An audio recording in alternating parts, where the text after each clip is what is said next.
and then you just start, and all of a sudden the plan starts to evolve. It does start to present itself in front of you, because you're gonna hit those walls. You are, and all of a sudden you're gonna be like, holy shit, I need to find a different way to do this, because it needs to be more efficient. It needs to either be more efficient, it needs to be faster, you need to be more productive. But I think one of the things that you said, it's about drive, it's about power. We stay hungry, we devour. Put in the work, put in the hours, and take what's ours. What's up, Nate? How's it going?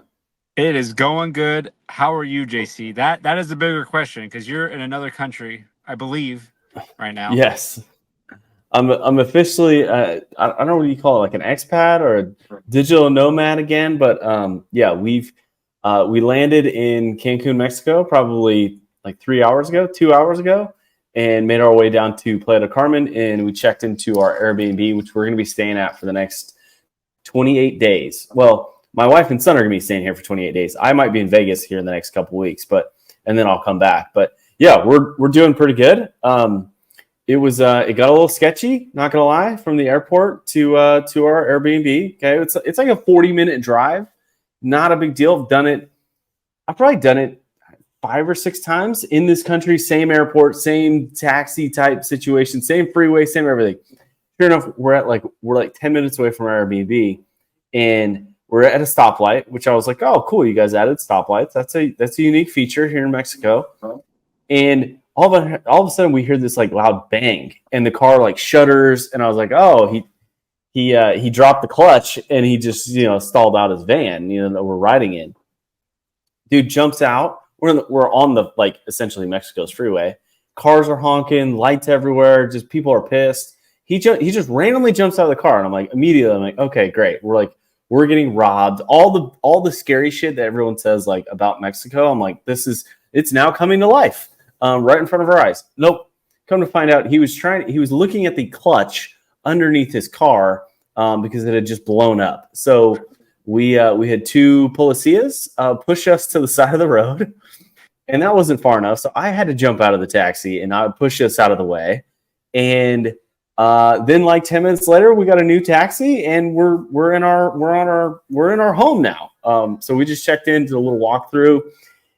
I forgot how loud like cement is. The acoustics where I'm recording right now is absolutely just abysmal, which is I'll fix. I'm sure I'll make the bathroom into a recording studio here in the next like 3 or 4 days. But it's been interesting. So yeah, we're in Playa del Carmen for the next at least 28 days.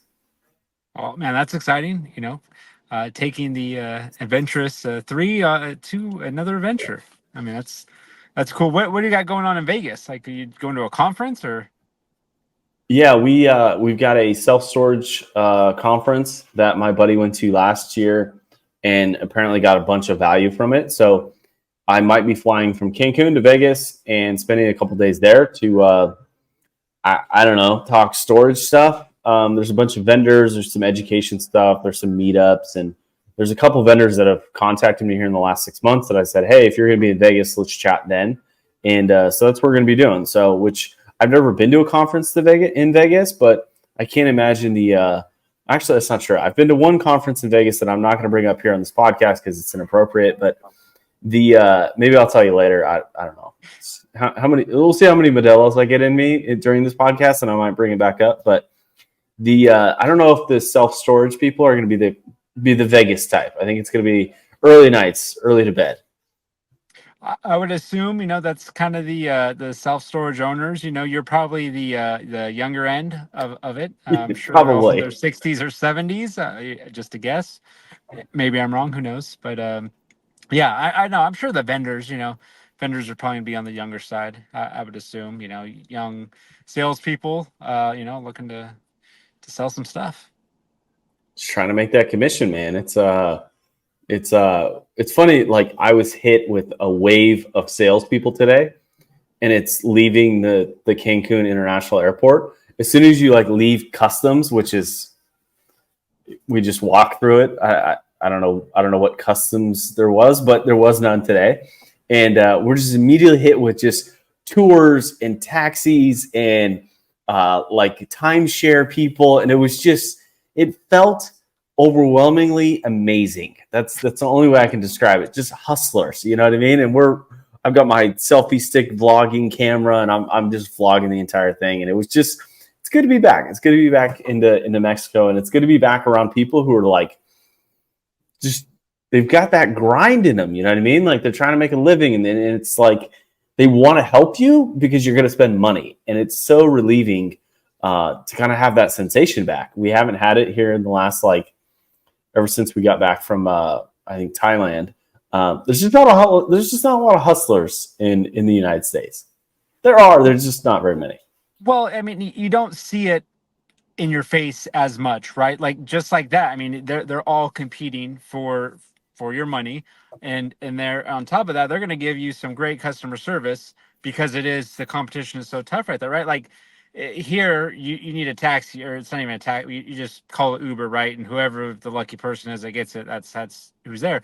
They're like, I mean, I guess in Vegas, there's a couple places, right? There's still kind of taxis and stuff, but nonetheless, they are competing, right? They want you to choose them so they can get that money, so they can go back to their family tonight. You know, that's they're literally trying to hunt, right? Hunt, kill, bring it home. They need to get some money, so they are going to be, working a lot harder. And it's a nice feeling. It's probably most people don't like it, but just to actually in that short period of time, how many people are trying to sell to you and doing all they can, it is it is nice to be around. There's not too many places you get that experience, and every once in a while when you do get someone doing that, like you go to during Christmas, I was in a Bass Pro Shop and they were trying to sell you hotel vacations or whatever, but the same thing. It's just I always I give them their time. Okay, let's hear your pitch, let's see what you're doing, how good you are, and I give them a little bit just to see.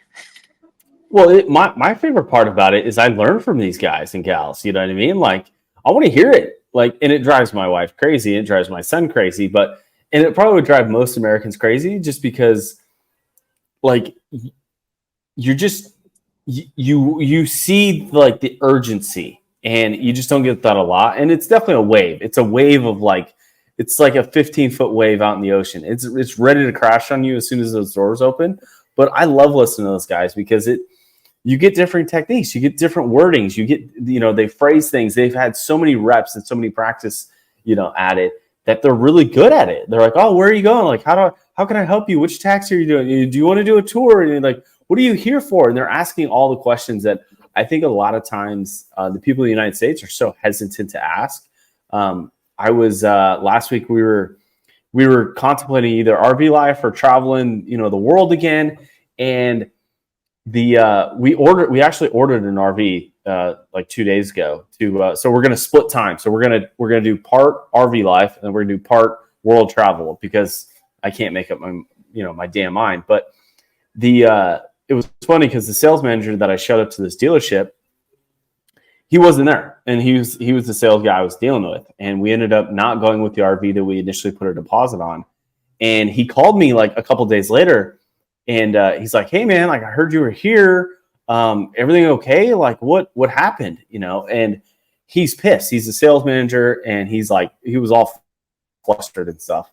And I go, yeah, man, it was a really weird experience. We showed up unannounced, which was my favorite thing to do to salespeople, to kind of see them, not prepared. The unit was not clean. It wasn't shiny. It didn't have all the freshness to it. It was just pretty raw, and I wanted to see that. And I was talking with the sales manager. I'm like, yeah, man, like I still want to do business with you, but it was weird to me that no salesman ever asked for me to buy the RV today. And he's like, what? I go, yeah, man, like everyone was totally fine with us leaving. I mean, our name is literally, we have a deposit with you. Our name's on an RV. Like, why the hell did they not sit us down and say, let's do it today. Let's do it now. How can we earn your business now? And it was just one of those things that, I get here in Mexico and it's like, let's do it now. Like you're going to be here for 4 weeks. Great. How many tours do you want? Like, let's book them now, because money in my world, at least, like $1 earned a day is a better than $100 maybe tomorrow. And it's just one of those mindsets that I've had. And it was, I don't know, the last week I've dealt with some salespeople, and I hate to say it, the taxi salespeople outside the Mexico airport is incredible. Well, and they got such a short time. They got such a short window, right? Like you're talking like 30 seconds, if that. Yeah. So they have to get that right word or word track super quick. out fast, something to catch your attention. So it's definitely a whole different experience from buying an RV or something else that takes a lot longer. But yeah, I mean, they got such a short window. Like you said, they get those reps every day for however many hours they're doing it. So it is, but that's crazy that, you go in, you have a deposit on this RV, and they don't even try and sell it to you, or however you want to call it. It is, and being in the sales, that's what I do, and specifically cars, so similar to RVs. It is, and every time I hear that, oh, there's just salespeople are so bad out there. I don't. Maybe it's just my environment. I'm like, man, it can't be that bad. But yeah, to actually, when you hear these stories, and I'm like, my gosh, that's just crazy, right? Like, you came in, you have that commitment, a couple steps already down, that you already spent some money with them, and that they're not able to, get you to that next step to, purchasing an RV, seeing some number, whatever it is that they needed to do, they didn't get you there. So that's pretty amazing. It's dude, it's a crazy world. Like, if my like, I don't know what it was, but like, and maybe I was the same way back in the day, but when I was in sales, like, it was really pressed into me that the customer that was coming into those doors cost the business a certain dollar amount. And they would used to do these breakdowns. So like, sometimes the business would spend 30, 40, $50,000 in advertising, marketing to get customers in the door. And our owner actually like broke down the math, and it was like, listen guys, like, I spend $125 for every single lead that comes to the store. We need to make a real effort to sell them a product. And then all of a sudden it clicked. I go, well, holy shit! Like, this guy is spending the money up front for us to have this opportunity. You better try everything to get them to buy something today rather than maybe tomorrow. And I think I don't know, at least for me, like, when it comes to sales, like, that's a real, like, I don't know, it's just a reality. And it's one of those things that I don't think you have to be this scummy car salesman to pressure someone to buy something, but not to be afraid to ask the question, hey, what would it take for you to take it home today? And you know what? Most people would be like, sell it to me for 10 grand off. I'd be like, perfect. Come on inside.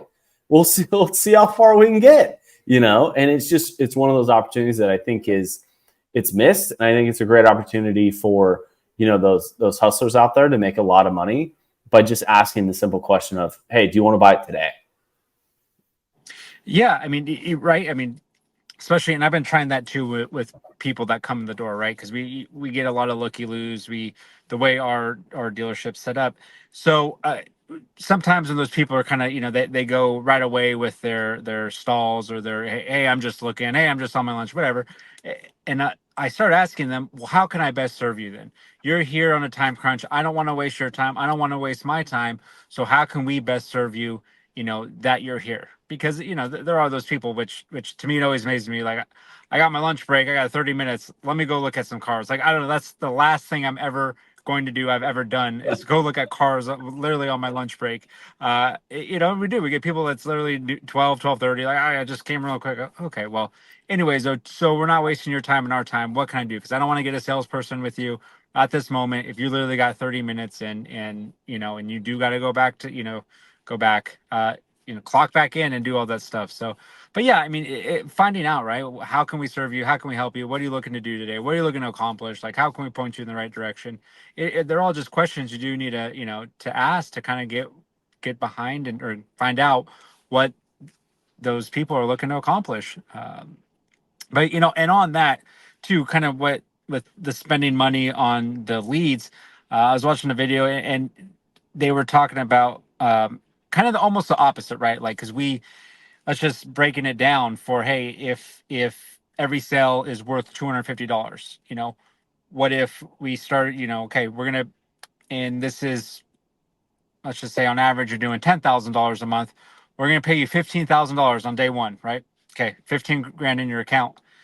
Every person that you lose, you're going to lose 250 bucks, right? Like, but if it was like that, people would work a lot harder, right? If, like, okay, there's your money. Oh, that guy walked out the door minus 250. That guy walked, and one day, boom, you lost $1,000. Okay, next day, you know what I mean? Like, people would work a lot harder to keep their money, and then sometimes than they are to earn their money. And I was talking to someone, and it really makes sense, right? Because as the owner, he's looking at that. Oh man, that guy walked out there. There was 125 bucks. That guy walked out, that he spent, like you said. Versus if a salesperson is looking at it, man, if this guy doesn't buy, I'm going to lose 250 bucks on my bank account. And just obviously can't do that, laws and all this stuff. But it would, if we paid everyone boom up front, and then every time you lost someone, you're losing your money, people would probably work a lot harder. I think it's a great idea. I know laws and stuff, but I think that'd be a great incentive. Like, hey, guess what? Today, we're giving you a $3,000 bonus. Okay, and I'd write it up on the whiteboard, right underneath their name, and every customer that they skipped on, I would just deduct whatever that amount is. You know what I mean? And just at the end of the month, like you're like, shit, I lost my bonus.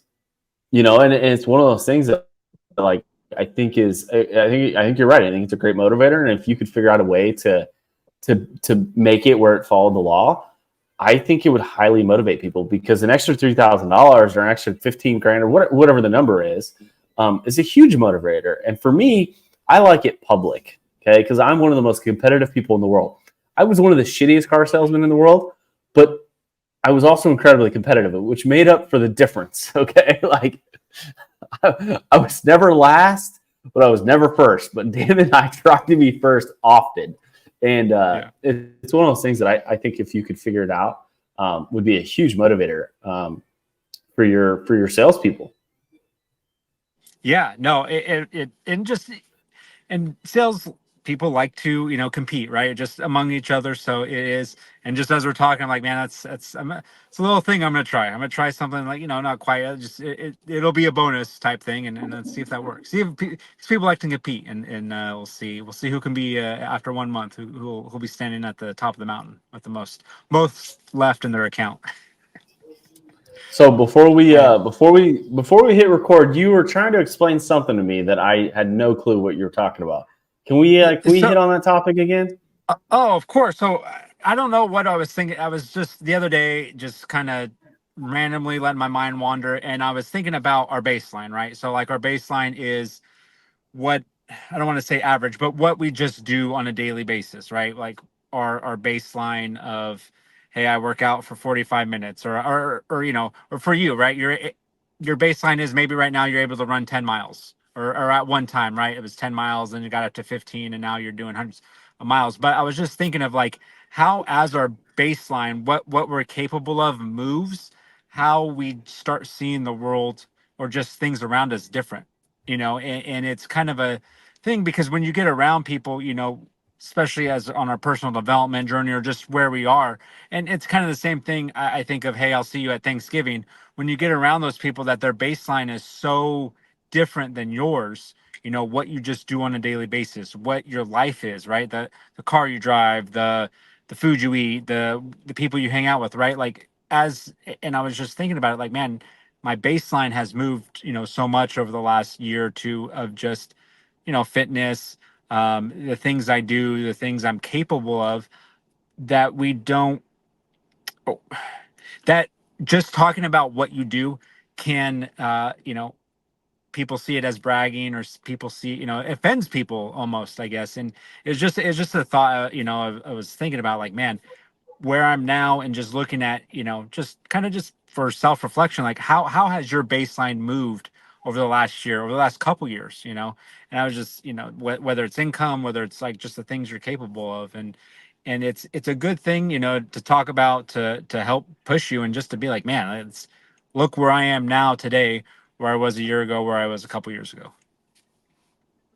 I think it's really, really interesting. I had a family member send me a text. I think it was yesterday, and he sends me a text every once in a while. He's like, "Hey, where are you at?" And because for the last like 3 or 4 months, we've been in multiple states, and I go, "Oh, I'm back in Georgia right now." And then tomorrow we're flying to Mexico, and he was like, "What?"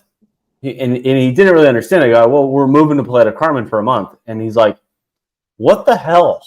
And it was one of those things. It's kind of funny because I go, "What are you talking about? Like, it's a safe area. Like, we're only going to be there for 28 days. Like, we're gonna be able to do some fun stuff, and we're essentially homeless right now, so like what else are we gonna do? You know what I mean? Like it's cheaper to live here than it is in the United States, and we'll have way more fun. It's spring break, and I'm gonna be able to travel a little bit more. And he goes, no, you took that wrong.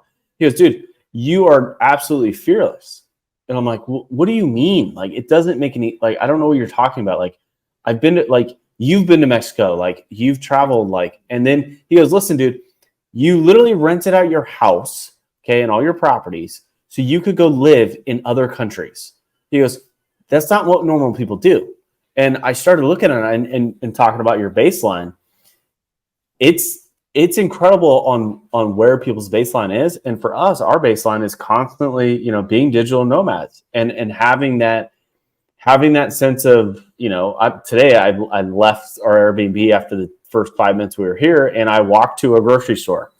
I had no clue where I was going. I just Google mapped it, figured out a spot, and that's normal to me. So it's funny how you talk about baselines and how things shift. If you would ask me 6-7 years ago, hey, would you ever live in Mexico? I'd be like, yeah, I'd probably live in Mexico. One of those resorts, where they bring you cocktails with a little, foofy drinks and, big pool, loud music, dancing and, partying. But now it's like, we literally just moved to a new country, and it's not that big of a deal for us.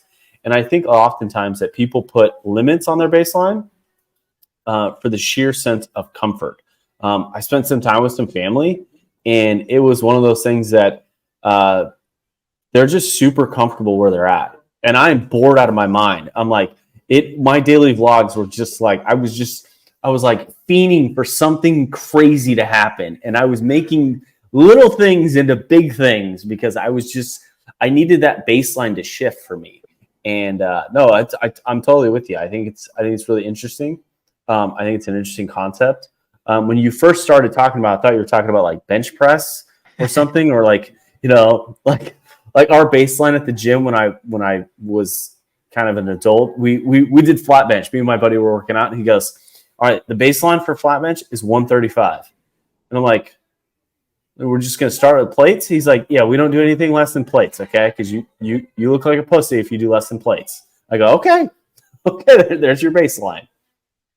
But it is. I mean, whether it's the gym, right? Just like that, right? Eventually, you get up to lifting 235 or 245, whatever it is, and then that's just and you talk amongst people that are around the same you, and then other people like, oh, they're just bragging because they can lift that much. It's like, no, that's you put in the work to move that baseline to where it is now, and I think it was part of doing 75 hard and figuring out what I'm capable of every day, right? Doing 2 workouts a day, getting all these things done on top of some of my other tasks, and still, working 9-10 hours at work. It's where, okay, cool. I've pushed myself to be like, okay, this is what you're capable of in a day. How much can you keep pushing yourself to get, even more done and move, farther ahead. And it can be used in so many different ways. But yeah, I mean, just like that, but people's baseline or what their norm is not what your norm is anymore. And I think sometimes we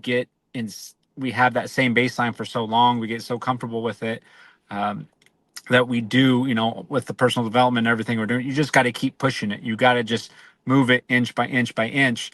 So, you're getting better. And it's, I think I was talking to someone specifically too, and it was just one of those things where they're talking about their daily life versus your daily life or what you're doing. And you're just like, sometimes it is really hard to just talk, with normal conversations. Cause right. People are either talking about, going out and drinking this weekend and, going to party or whatever it is. And when you're like, man, that's just like not even part of my life anymore. I don't do those things. It's hard to find common ground with certain people that are still doing the same things.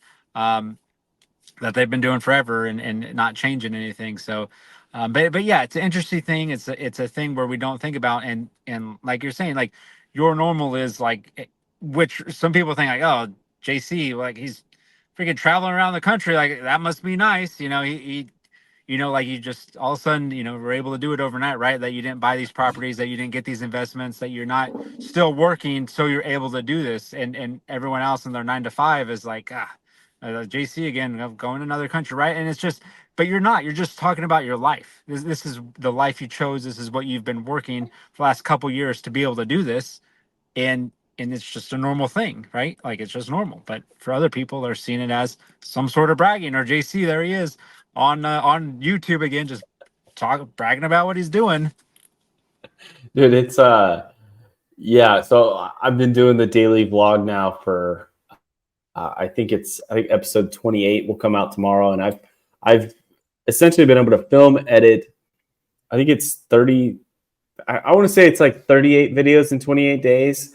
And if you asked me that, a couple years ago, like, hey, are you gonna be able to produce a movie, essentially a short film, every single day? I thought you were crazy. And I looked at some of the successful people in the world and recognized that you've got to go on these sprints, that you're willing to sacrifice and have these non-negotiables and raise that baseline. Like anyone that has ever said like, oh, like I really don't know how you do like the editing and the film and like how do you do all that? Like I don't have enough time. Dude, I ain't got enough. I don't have enough time either. Like I'm averaging about 5 hours of sleep, but it's what, what is your goal? What are you willing to work for? People might look at us and think we're bragging that we're traveling on the world and we're doing all these crazy, unique things. But it does come with some sacrifices. I mean, right now we're staying in like a, 500 square foot flat. We lived in a 200 square foot RV. Is it glamorous? Absolutely. It's incredible. Tomorrow I'm going to wake up and I'm going to go to the beach. And if I want to go to the beach for the next 28 days, I can do that. And I think it's also like making your dreams a reality and changing that baseline and presenting your dream and then just figuring out how to accomplish it. And I think a lot of people sit back and go, I wish, only if this. And it brings me to a conversation I had with a family member, again, a different family member. He goes, hopefully I win that 100 million, mega million bucks tonight. And I asked him, I go, what would you do with the money? And he couldn't give me an answer. I go, well, what if I could hand you $100 million? You don't know what the hell you're going to do with it? I'd probably buy an island. Really? That's what you're going to do? Like you have no fucking clue. You have no dreams. You have no wants. You have no desires. And you're just, if you're even presented with the opportunity, you're not even going to know what you're going to do with it. And I think that's one of the things that, looking back at my life, I really took out a vision and really and worked on it. To get the properties that we're at. I mean, it took years. It took 10 years of savings. And then it took 3 years of work and 3 years of risk, like big risk, where, we left comfort to take a giant risk, to be often uncomfortable. I mean, hell, today we're broken down on the side of the road in the middle of Mexico. Okay. That's not glamorous at all. Now, are we going to make a hell of a YouTube video out of it? And yeah, absolutely. But at the same time, tomorrow is going to be amazing. And I think it's one of those things that, people need to understand that if you don't have dreams, you don't have wants, you don't have desires, you're not going to have the motivation to put in the hard work that it takes to get there. And I think that's one of the things that, at least for me, with the video content and these daily vlogs, has shown me that you can make the time. You can make the time to film. You've got a lot of dead time. You know how much TV I've watched in the last month? About 2 hours. You know how many movies I've watched on Netflix? 0. You know what I mean? It's just, it's what do you want out of life and what are you willing to sacrifice for it? No, exactly. It really leads to productivity, because it is. We and you know what? I will admit I watched a movie and a half today. It's my day off. I got all my stuff done early, right? So by like 2-3 o'clock, I was sitting there. I'm like, you know what? I'm gonna put on a movie. And it's but I won my day. I did all my stuff that I needed to do. Sure. And it really does come down, though, like you're saying, to productivity, because we do so much stuff every day that is wasting time. Like we don't realize it, but your phone, and I think we've talked about this. There's in your settings or wherever it is, and if you have an iPhone, it'll tell you how much time you've been spending every day on your different apps. And yeah, maybe it's only a minute or 2 minutes at a time, but when you add that up throughout the day, when you're on the toilet, when you were eating your like all it comes out to hours, like hours literally that we're spending doing things that aren't productive, consuming, not producing. And it really does come down to productivity. And even that example, what are you going to do if you win the $100 million? But it's even that of someone like, hey, I want to sell, I want to make 10 grand this month selling cars. Okay, well, how are you going to do that? How are you going to, and most people can't give you an answer. Oh, okay, I need to make 100 phone calls a day. I need to talk to this many people in person a day. Like they don't even have that basic stuff. Or hey, I want to look like this. Okay, well, how are you going to do that? How many times in a week are you going to go to the gym? How long are you going to spend in the gym? When are you going to start eating? When are you going to stop eating? Like there's so many things that people just, I want to do this, want to do that, but they don't have even the most basic plan, something to get going. And it's something that, um, if there's something you need to do or want to accomplish, you got to just start somewhere. And the biggest thing is being productive about it. Well, whatever it is, just start doing. Don't run into a wall, because someone was using that analogy too the other day of like productive, or starting is good, right? But you don't want to just keep running into a wall. You want to make sure you have some sort of plan, like, hey, oh, there's a door here, there's a opening over here, there's things to do to get you to where you need to go. So productivity, but also have some sort of plan, some sort of map that'll get you to where you're trying to go.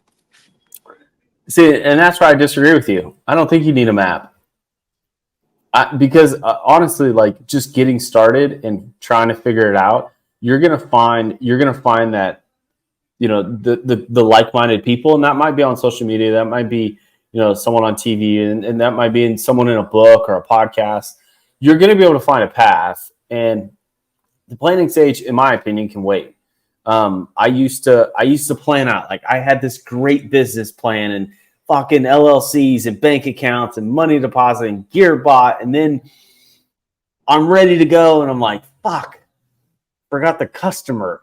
You know what I mean? And it's one of those things that, when I look, the things that I've accomplished, or the things that I've tried to do, I have set out with this goal, and then you just start, and all of a sudden the plan starts to evolve. It does start to present itself in front of you, because you're gonna hit those walls. You are, and all of a sudden you're gonna be like, holy shit, I need to find a different way to do this, because it needs to be more efficient. It needs to either be more efficient, it needs to be faster, you need to be more productive.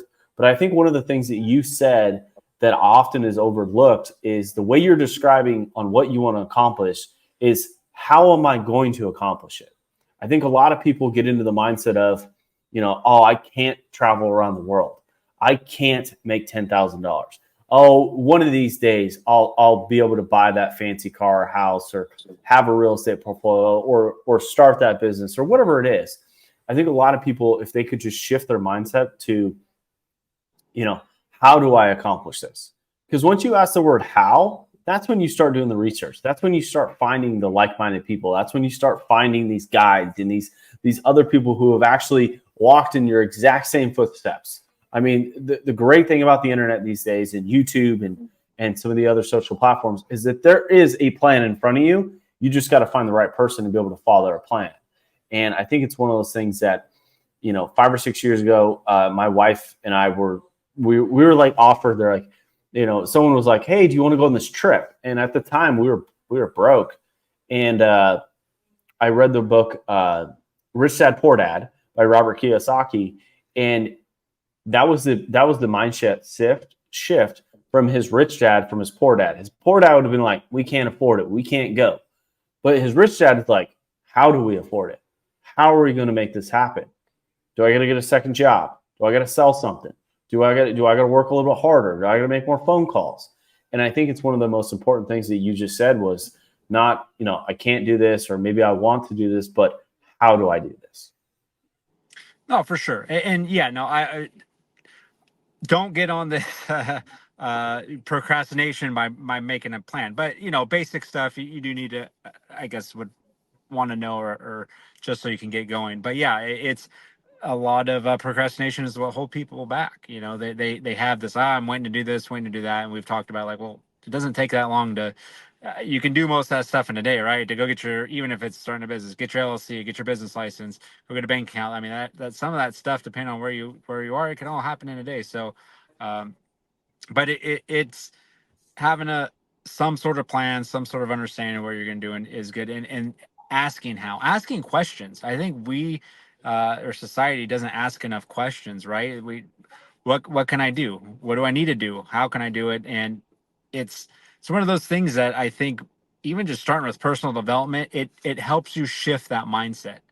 That's, a takeaway that I think personal development has, helped me personally, is having that different mindset about things, having that, not the average mindset that I used to have for forever, right? Like, okay, I just need to do this and do that, and that's it's gonna work out. No, now, making myself better, building my skills, knowing what I'm capable of, it's allowed me to ask those questions to get things done and be productive, and not just be stuck at the same spot.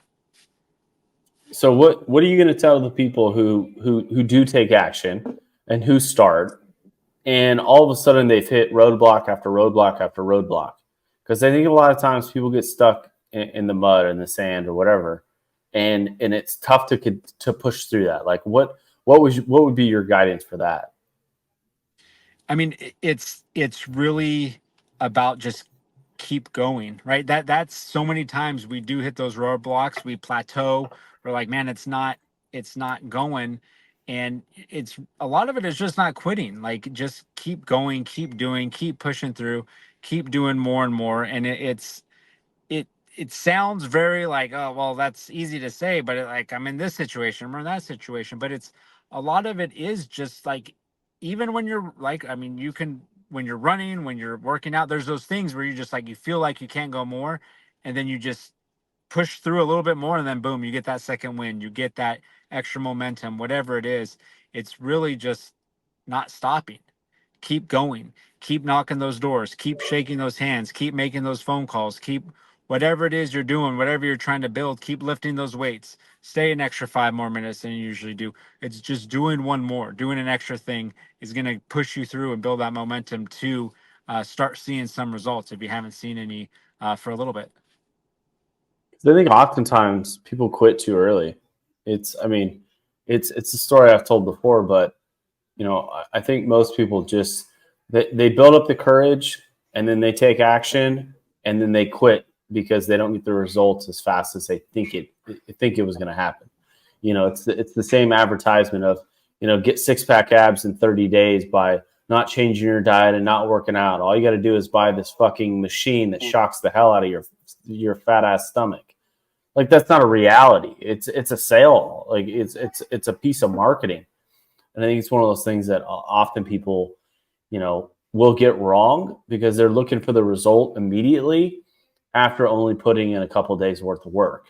And someone came to me and was asking me for like diet advice. And I was like, yeah, I'll give you some diet advice. I go, train for a 100-mile marathon. You can eat whatever the hell you want. Like, well, I don't want to run 100 miles. I go, well, then you can't eat whatever the hell you want.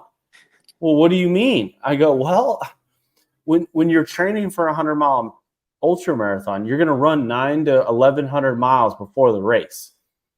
I can eat whatever the hell I want. Okay, I'm going to be burning anywhere from 2 to 5,000 calories a day. Trust me, the fat will just fall off. Like, if you want immediate results, take 2 months and train for an ultra marathon. Okay, you will lose weight.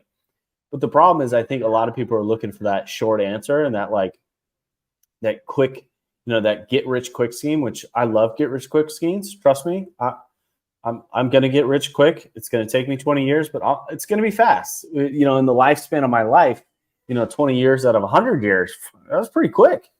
And I think it just takes perspective. And this person that was asking for diet advice, I go, well, how long did it take you to gain the 50 pounds that you don't want?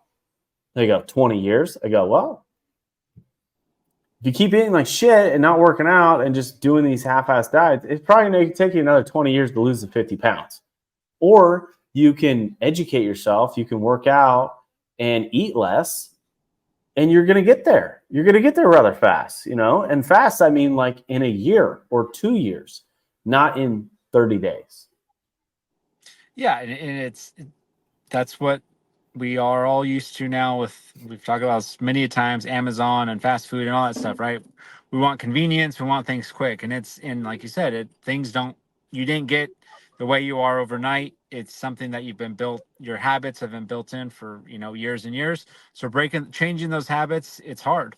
It's cutting things out of your life, right? Not necessarily, adding, it's sometimes it's just as easy as that. Like, what do you do? Okay, well, stop eating this, and that.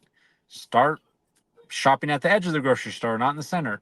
Stop going through the drive-through. I mean, and a lot of it's simple, and it's really just action. That's all it is. It's what we're talking about: action and productivity and doing things. It's which a lot of people just don't want to do. Their baseline is low.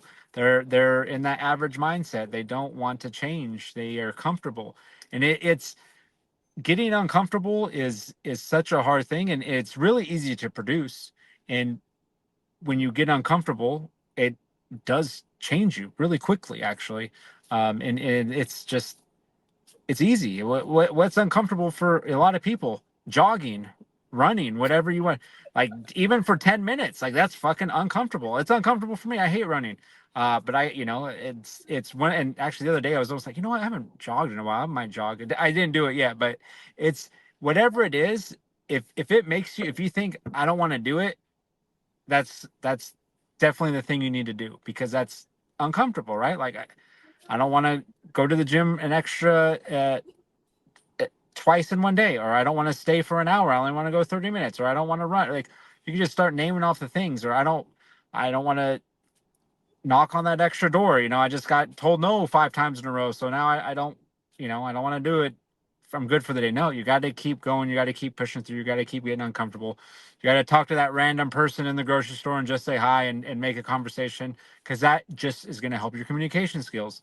Man, getting on video, it's uncomfortable. Yeah, it is. But, you do it enough times, it becomes uncomfortable. It's like, whatever. It's just another time on video, right? And whatever it is, you just got to do it.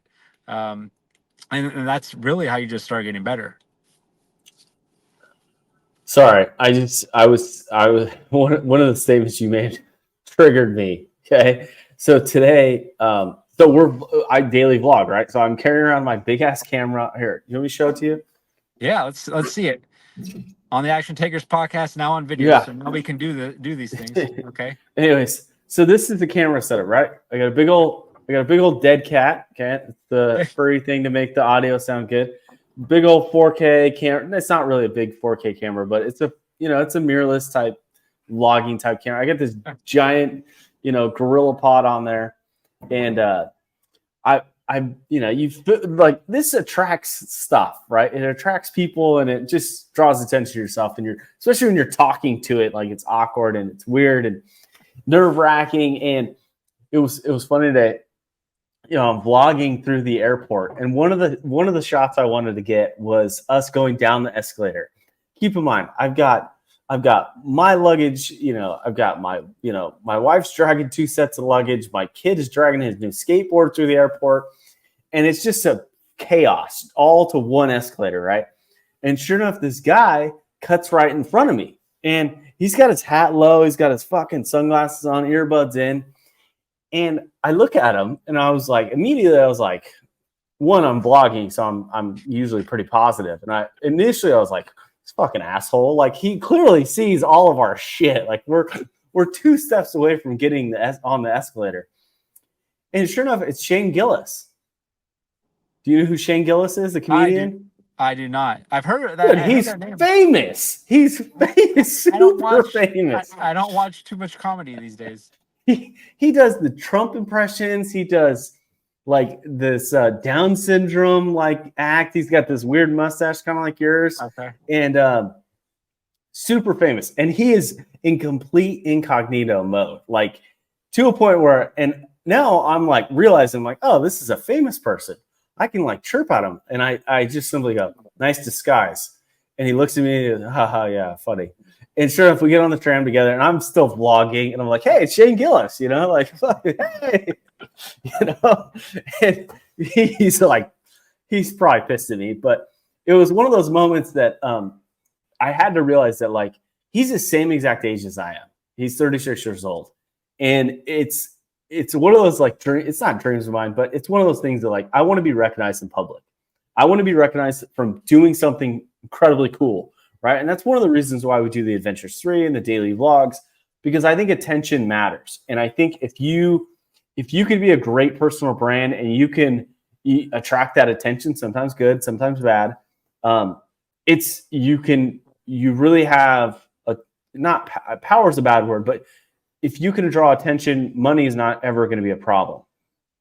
But I was looking at him and I started thinking about it. I go, do I want that much attention?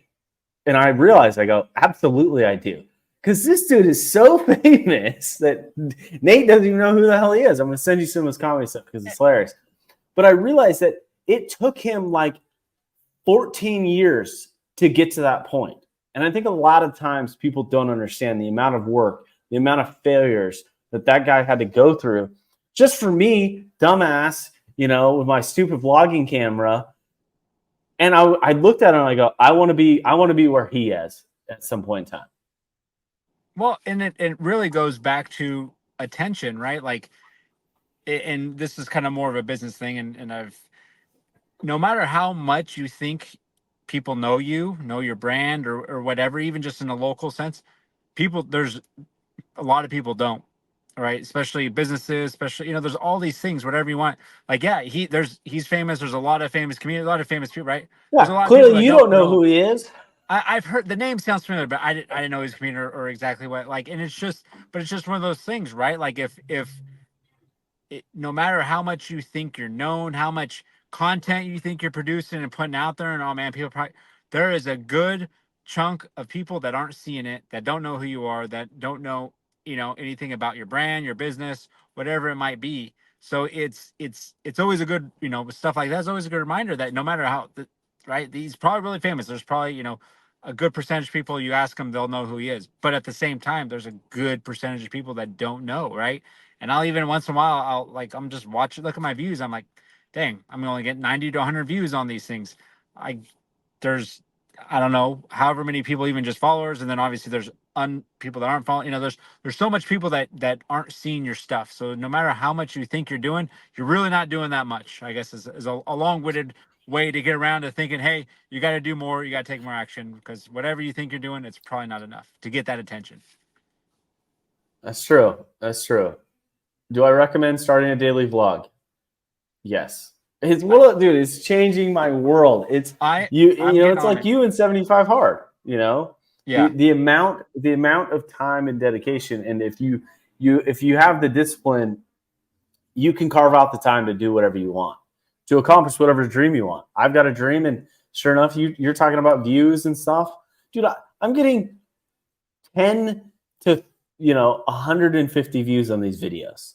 And for most people, that would be like, I'm quitting. That's not enough.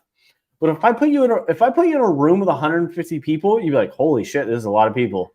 Like, I don't know if I'm going to be able to talk in front of all these people. You know what I mean? And it's one of those things that I think, in order to get to that level of a level of success or level of fame, yes, you're right. Like, even you aren't going to know who that person is. Most 99.9% of that people in that airport did not recognize him. Only me and another lady did. And he's on Comedy Central. Like he's got his own Netflix special. You know what I mean? And it's one of those things that I think, yeah, you're absolutely right. You can always do more, but you can always make excuses to do less. You can always sit on that couch. You can always be comfortable, and you can go through life, watching, Nate and I, wishing that you could do what we could do. And all it takes is just taking the action and then having the discipline to go out there and accomplish it. And it's one of those things that it's a constant reminder to me that it's hard. It's very, very hard. It's really difficult to put yourself out there on the internet, out in the world, and no one watches. But when someone does watch, it feels really, really good. And then your expectations get a little eager. You get one video that goes viral, and all of a sudden you're like, why aren't all my videos going viral? But in all grand scheme of things, these things take time. And I think patience is one of the things that, at least I need to work on quite a bit to be able to get where I'm headed. Exactly, right. We're working to move your baseline, right?